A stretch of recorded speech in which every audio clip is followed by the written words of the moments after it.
Restaurant and had a waiter or waitress that just did not want to be there? Anyone ever had that? What was the service like? Bad. You ever been in a restaurant where the waiter or waitress absolutely loved their job? What was the service like there? Great. It comes back to the idea of not head knowledge, but we're talking heart knowledge.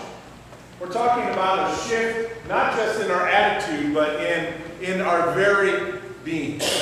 Last week, what did we talk about? Anyone remember? Submission. We're talking about submission. The idea that when we're called to submit, we're called to submit to God. And as we submit to others throughout our lives, what we're doing is we're not so much submitting to them and to their leadership, but rather we're submitting to God that we see in them. Every one of us is a child of God. Every one of us was created in the image of God. And God calls us to see Him in one another. And when God grants us the eyes to see in others, and to not just see the person, but to see the gift of God in them, then we know that we've reached that point. That point where we are able to submit our lives and to lay ourselves before the people around us. The beauty of these spiritual disciplines is that they all depend on one another. I was sitting down with Quinn and Kenneth this week, and we were talking about the message on service. And I told them, I said, you know, for 11 years I've read this book once a year. And for 11 years I've said, we're going to pick one discipline and we're just going to focus on it for a month. Or maybe longer. But what I realized as I went through it this year is that they're so incredibly intertwined that what I've done all along was strip the power out of each discipline. Because as I look at this, we cannot get to a point of service, according to God's vision of service, without being submitted first. Submission must come first, because what we're saying in that point is we're willing to follow Jesus' leadership. Now, there's some really important words that we need to pay attention to.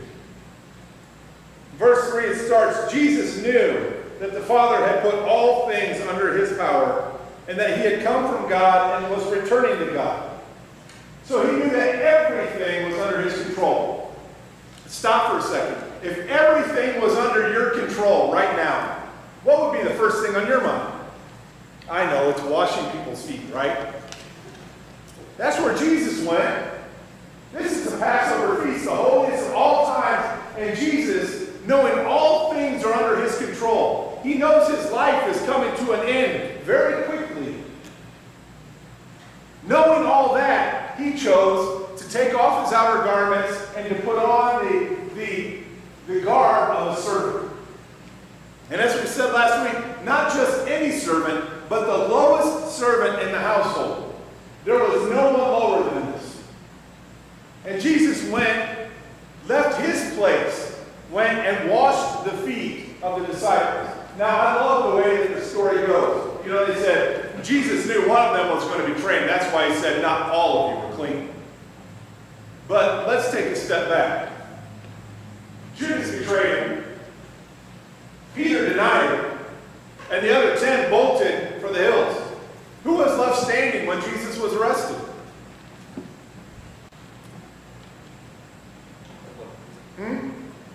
Nobody. He stood alone. So when the disciples talk about, well, it's because of Judas that he said that. That's the way we would tell the story.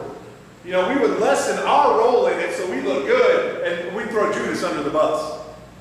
But let's recognize, none of us are all clean. And so here's the Son of God, who is at the very creation of everything.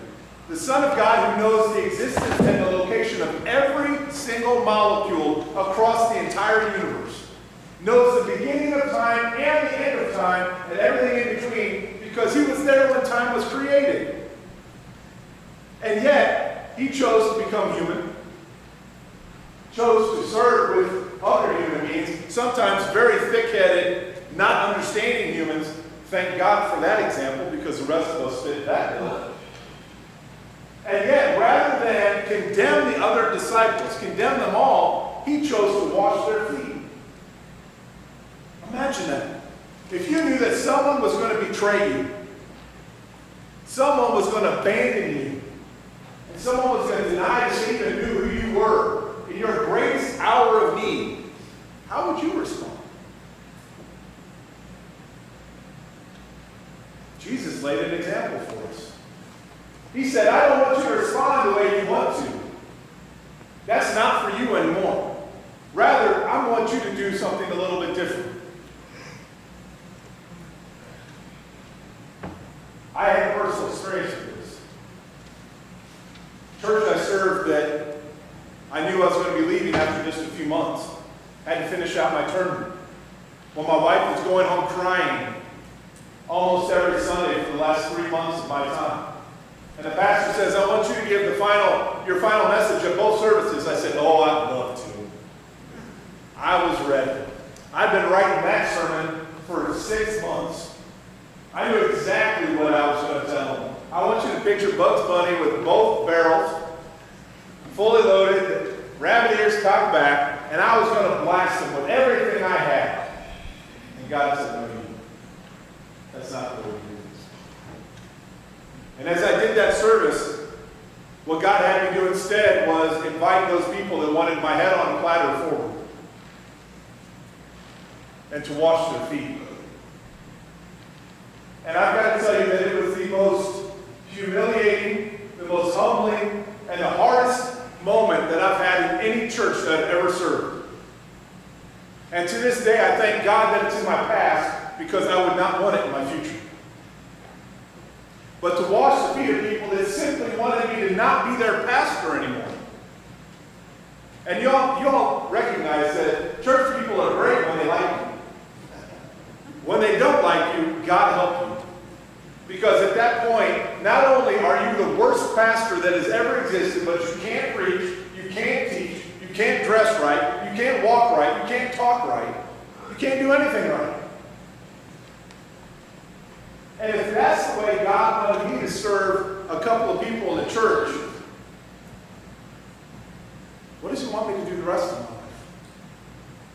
Or to take it from another example, if Jesus, the Son of God,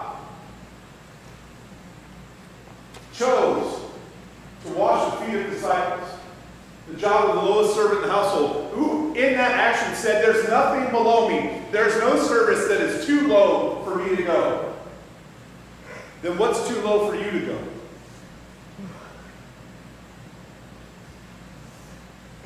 Peter, Lord, you can't wash me. No way, I'm not going to let that happen. That would be most of our reactions. We say, no way, Lord, I can't let you wash my feet. And Jesus says to him what? Remember what his comment was? Unless I wash you, you have no part with me. And he says, but then wash me from head to toe. He had missed the point. He didn't realize that what Jesus was teaching him was not that I need to bathe you to cleanse you, but rather I want you to recognize what real service is all about. This is the standard that I'm setting for you. It's almost like we have to look at the world while standing on our head, because what Jesus did is He took all of the cultural norms and He flipped them upside down. And He said there should no longer be a race to the top. It's not a race to the top of your profession, or the top of the money pile, or the top of the power pile, or the top of the fame pile, but rather it's a race downward. Because if you think about it, everyone in our culture wants to get to the top. Everyone wants to be the greatest, or the best, or the richest, or the most powerful, but not everyone wants to serve. And yet, you know, it's a funny thing. I keep looking at the lives of those that are in Hollywood, those that are in politics, and those that are, you know, coming up with amazing amounts of money. They have lives that are so challenged. Look at their marriages and how long they last on a typical basis. Look at the way that they sacrifice so much of their lives just for that one little piece, and it's fleeting. Because it only takes a few years and that movie star is no longer the star. There's someone younger. There's someone stronger. There's someone who's better.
life.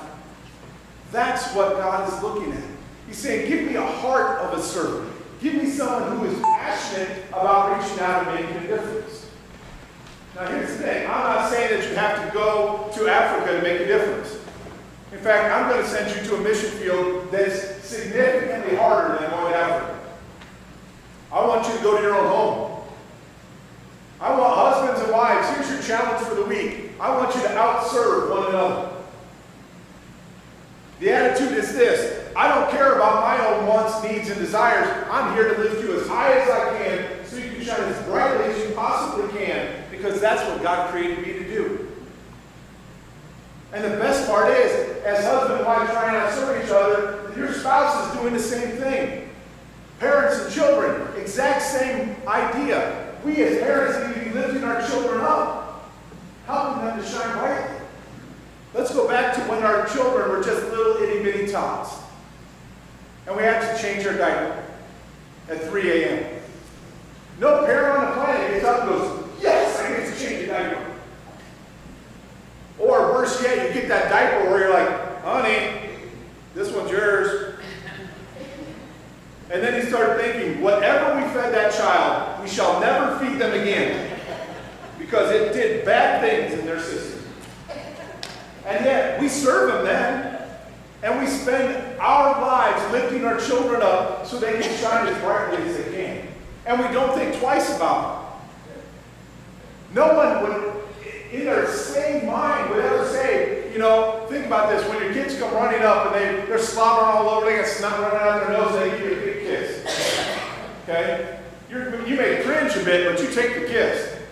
Any other adult does that, you're punching them before they come into contact. Or you're running the other way. We will serve, and we've done it before, and yet somehow we lose that ability with the rest of our relationships. Children, let's serve our parents. Let's recognize the sacrifices they made so that we can be here. In all honesty, we all were preteens and we were teenagers. We should not have survived our childhood. Okay? I know we all talked back or did things that we shouldn't have done, and at some point our parents looked at you and said, you are lucky I love you. Or worse yet, my parents said, we made one of you, we'll make another one.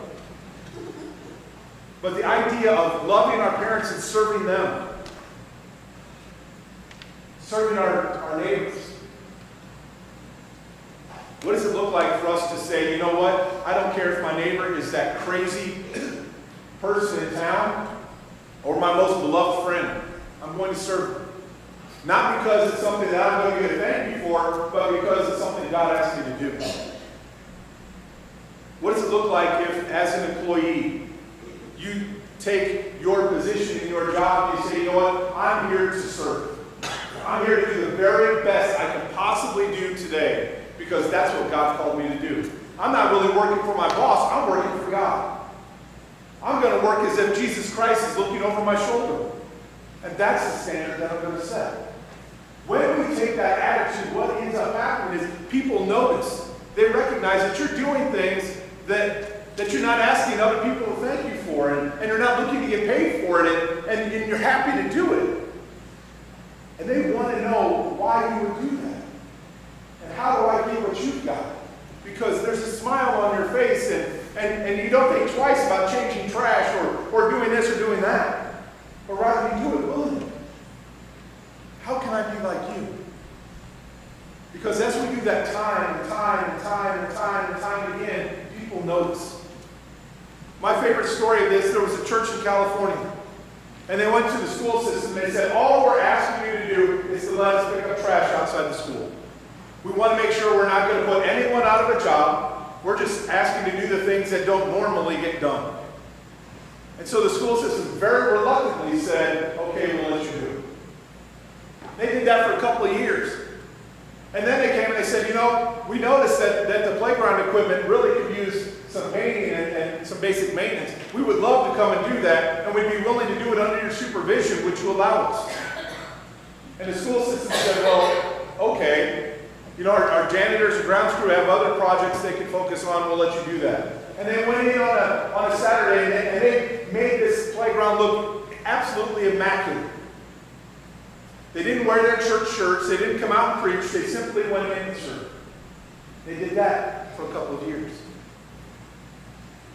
One day the principal walks up to the pastor and says, you know, your church has done a lot for us. We're just curious.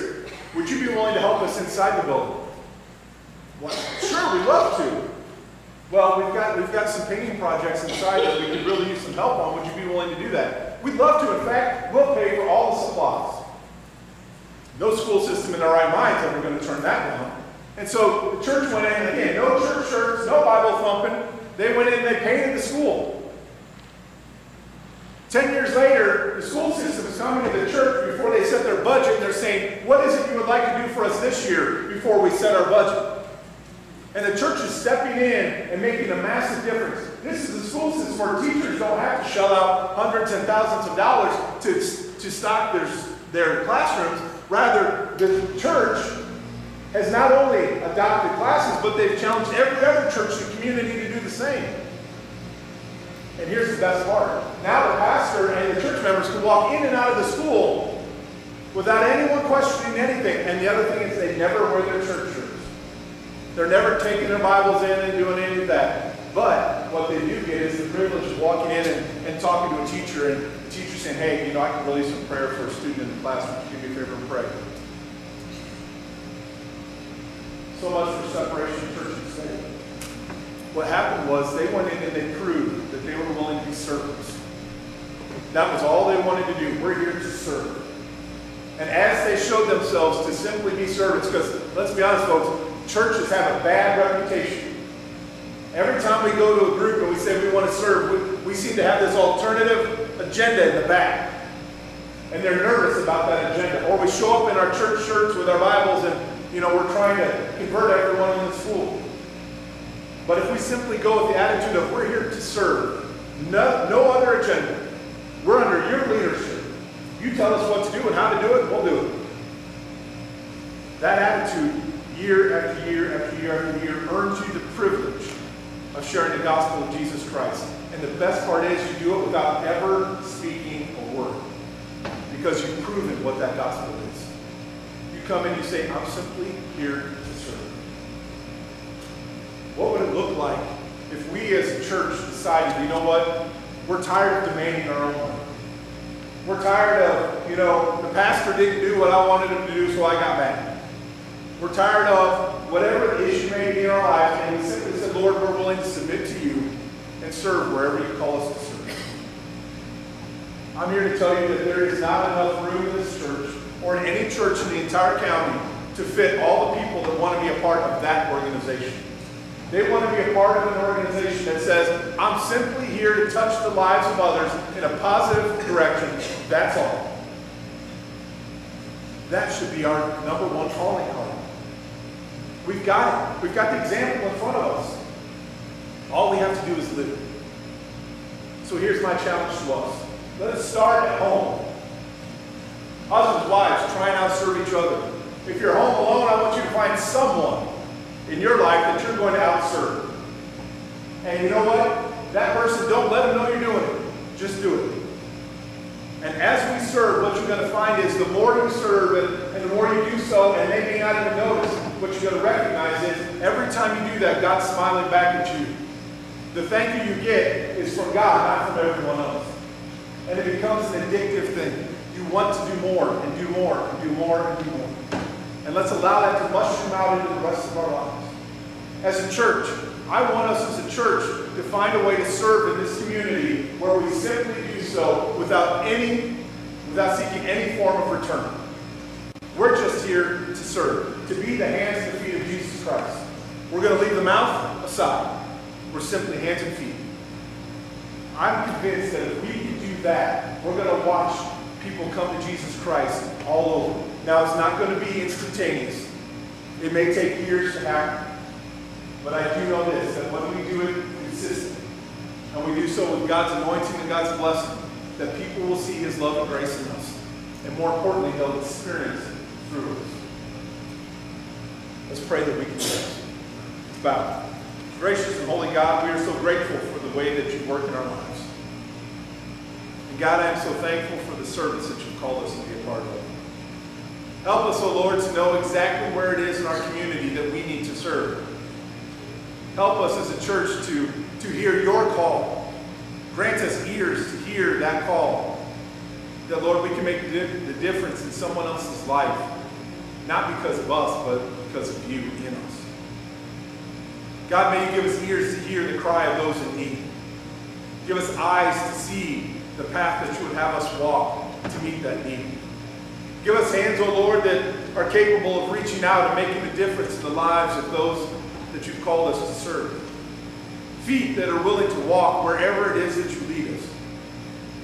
Hearts, Lord, that feel their pain and express your love and grace. And spirits that are willing to go wherever you lead. God, open our minds. Help us to know where it is that you've called us. And may it start in our own homes as we ask this in Jesus' name.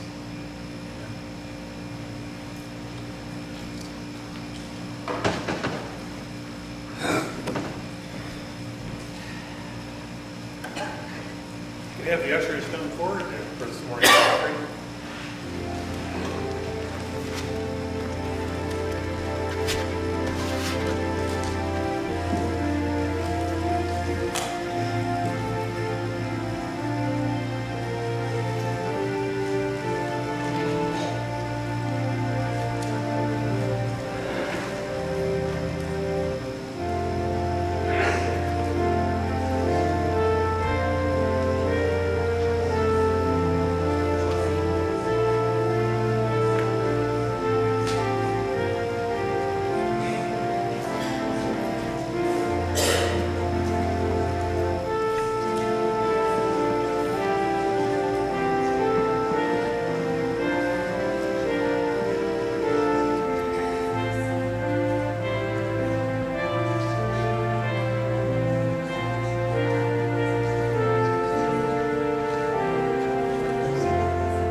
Lord, may you take these offerings and may they use them to show your love for one another and to our neighbors that surround us here. And may they be of your service, Lord.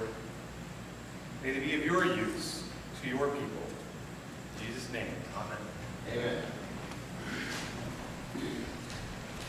Closing hymn this morning is number 576. We'll be singing verses 1 and 3. Numbers 5, 7, 6, 1, and 3. And Trevor will get the words up there in a second for us. Amen.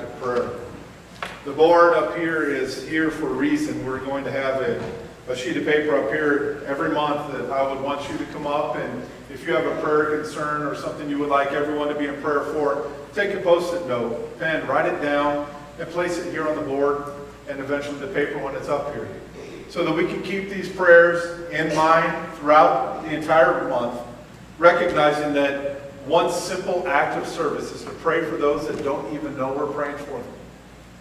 Let's go out and let's take those simple gifts of service, those simple acts, and let's let people know that Jesus Christ is alive as we live and as we love one another. Let's go in his peace.